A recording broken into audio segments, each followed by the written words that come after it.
Hello everyone, welcome to another Amazon Fire TV Cube tutorial. Today in this tutorial, I will show you how to pair a new Fire TV remote to your TV Cube, Fire TV Cube right here as you can see. Now this is pretty much the same as you would pair any other remote to any other Fire TV device.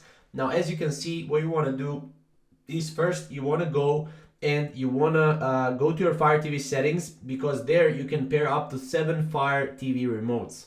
So you can go to settings on your Fire TV, and then you can select controllers and Bluetooth devices. From there you can select Amazon Fire TV remotes, and from there all you have to do is just hold the home button for at least 10 seconds or until the light at the top of your remote starts blinking rapidly.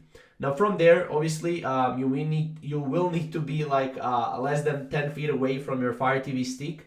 However, you want to move even closer to get a better signal if that is not working for you.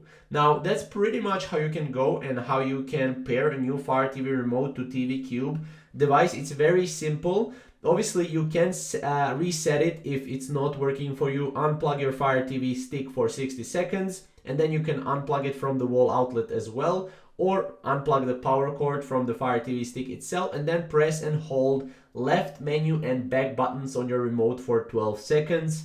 The left directional button is the left side of the ring, as you can see right here at the top of your remote, and then the menu button has 3 horizontal lines at the back, and then the back button has a rounded arrow pointing to the left, which is right here, as you can see. So you need to press and hold all 3 buttons at the same time, and then you will be able to do that. If you have a first generation Amazon Fire TV stick remote, you only have to press the menu and the left directional buttons, not the back button. So that's pretty much it, guys. That's how you can pair a new Fire TV remote to the TV Cube device. If you have any questions or comments, you can always comment down below, and we'll see you in the next video.